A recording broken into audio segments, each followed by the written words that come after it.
good, y'all? It's your boy Jay back at it again. Today we got Mistakes I Made That Was Keeping Me Lonely by Brian Hart. Y'all know what the deal is. Follow me on both the Jays here and they're the captain of my socials. Without further ado, we're just gonna get right into it. Why do we feel alone even when we know people? I used to check my phone after days and I would have not a single message. It used to be really bad, but then I turned it around fairly quickly. I began to understand parts about loneliness and connections that no one had taught me before. So in this video, I'm going to talk about mistakes I was making that were keeping me alone, some things I learnt about it, and the steps I took to finally resolve it so that hopefully it can help you as well. Oh Lord, it's good to be here with you, Mr. O'Brien. Loneliness sucks. It's not like someone calling you fat or ugly. It hurts in your chest. That lonely and this shit hurt. Nigga, I ain't gonna lie. Checking your phone and seeing nobody hitting your ass, so it gotta be one of the worst feelings on the fucking man, bro. I swear to God. Cause it's like it's like a signal to your brain that niggas do not care about you, bro. That niggas ain't worried about your ass, or that you're not high enough in points for people to try to talk to you, send you messages, none of that shit, bro. That shit hurt, bro. I ain't gonna front. It hurts in your head, it hurts in your whole body. We all know that loneliness can make us feel sad. I mean, here's a study that shows that it has a bi-directional relationship with depression. There's one here that shows that social isolation increases your mortality rate by 30%. This is a big deal, but I'm glad I can say now I have friends. I have quality connections that make me feel cared for. But do I feel alone sometimes?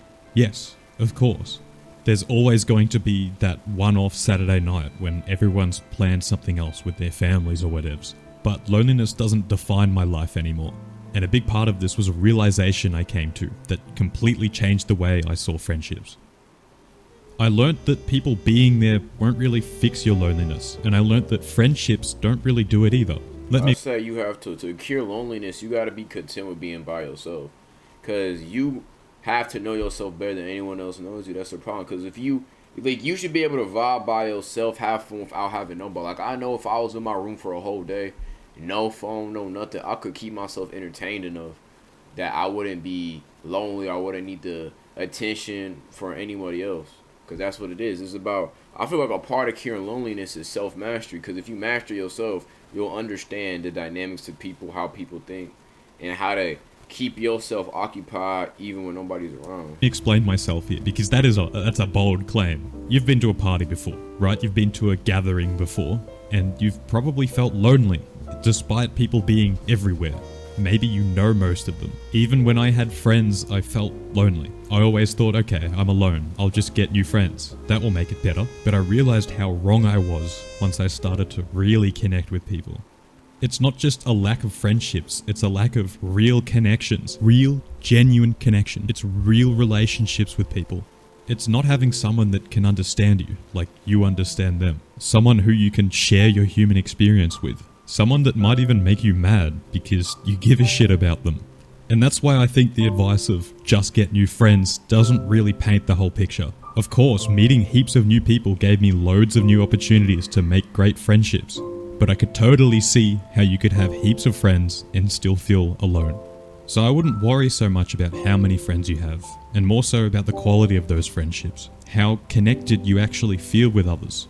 So what did I do about that? Well, the best thing I've ever done for my loneliness was helping other people feel less alone. And I believe very strongly that that consequently helped my own loneliness improve over time. There's a quote that I really love. I think it perfectly encapsulates exactly what I'm talking about. If you want to be loved, love. But that leaves an important question. How do you make other people feel more connected and cared for? How do you make other people feel less alone? Here are some ways that I tried to help other people feel less alone. I stopped texting people and calling people only when I had to, or to get something out of them. I started doing it just to say good morning. I feel that. Because I feel like sometimes you only want to text people when you really want to ask for something, or you just want to get something out of them, sort of shit. But I feel like when you text someone just to see, like, are you doing everything okay, you straight, that shows that it's deeper than just, you know what I'm saying, I give you X and you give me Y. It's more like I have mutual respect and I want you to be taken care of and cared for. Just to check in on them, to see how they're going, to have a fun conversation, even to just check what their thoughts are about something. To connect with others better and to put conversation on easy mode, I would listen more often and have conversations to connect, not to prove something to others, because the truth is not many people listen at all. A major part to fixing my loneliness and building kind of a base network of friendships was getting out of my comfort zone, expanding my bubble. I was confining myself to the bounds of only people that I knew, which was a mistake I was making. I had to give new or unfamiliar people in my life a chance. Because you know what? Some of the most closest and supportive friends I've ever had in my life are people that I knew of, but never really spoke to for years, until I actually started putting in effort to develop some kind of connection with them. I think you're also building your own fence if you only communicate with people to fix your own loneliness. For sure. I was doing that for a long time until I realized it's kind of like going to the point. I have a pretty far social circle. Like, I feel like at my school, which I'm just going to use mine. I feel like in terms of school, it's very easy to make friends because you're surrounded by the same people every day. You have to go there at least 5 out of the 7 days of the week. You got classes with these people. You might have a class with some of your homies. You got lunch. You got school events. Like, you got the football games, basketball games, volleyball games, prom. Like, school is the easiest spot to build social skills because you're surrounded by people constantly. Like, it's nonstop. But I feel like when it's an adult, it's way harder to expand your social circle because there's a lack of third spaces, and the third spaces where, you know, people would meet and hang out don't exist and or are super expensive because of the rising cost of living and or inflation. So it's harder for people to expand their, you know what I'm saying, their social circles without spending an absorbent amount of money.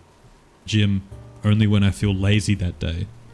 And I was definitely staying inside my bubble by only focusing on people that didn't really respect me or didn't really want to be friends with me as well. Writing a book is hard. No. Nah, for sure. Nah, he definitely spent some good shit, I ain't gonna lie. Anyways, here's a problem. If you try to form a relationship with someone, they will never want to form it back with you. This is how I used to think. Being more open with people and trying to develop a connection felt risky.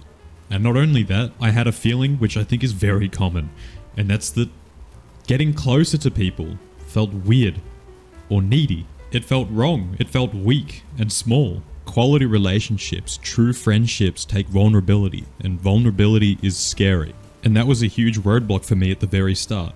I was afraid that the past might repeat itself, that if I give to the world, it won't give back. Of course, not everyone is legally obligated to reciprocate, and that made me cynical. I was keeping myself from meeting new people and getting close to them. Those kinds of cynical mindset really gonna fuck your whole life up.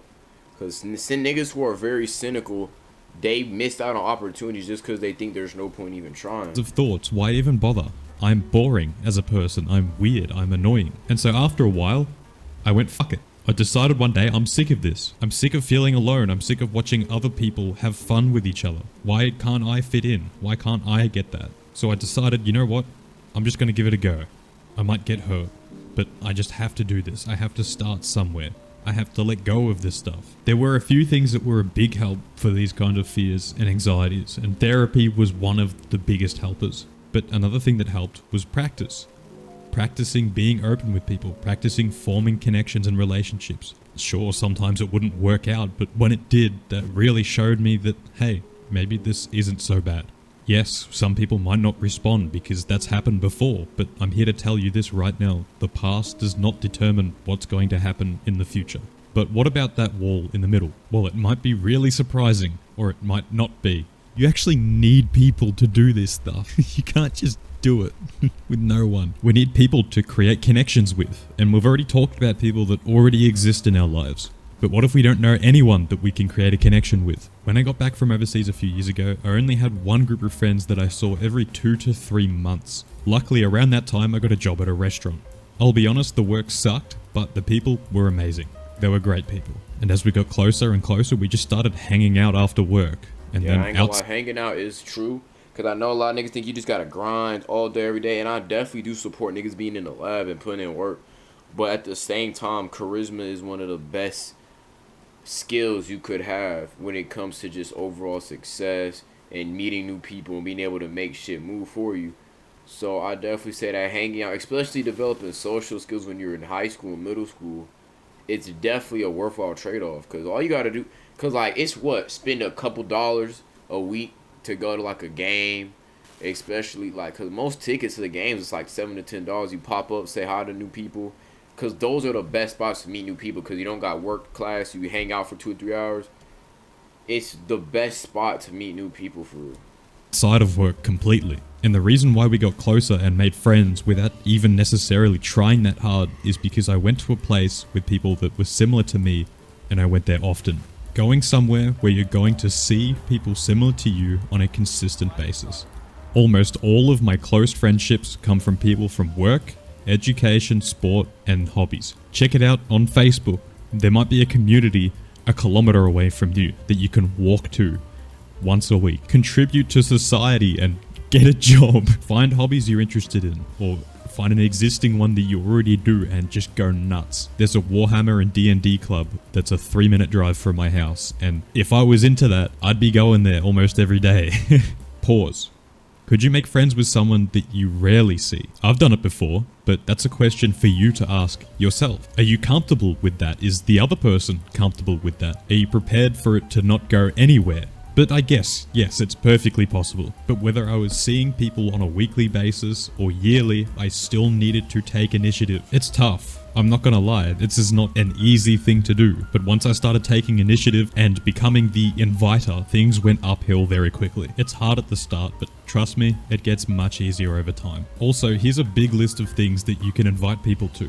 Feel free to pause it if you want. The people who like your presence as much as you like theirs. The people that appreciate you as you appreciate them, that want to spend their time with you. They exist. They're real. Awesome. You've made new friends, but what do you do with them? What do you invite them to? Well, this video here might help with that. And this video is sponsored by me. Hey, good vid. I definitely do agree. You gotta put yourself out there. You gotta hang out with people with similar interests or interests that are adjacent to yours if you want to make friends. And be willing to actually make an effort, because a lot of people aren't willing to make an effort to either build or maintain a relationship. But all that being said, shout out Bronny Hart. That was a good video. But for all that being said, stay healthy, stay wealthy, stay blessed, and I'm out.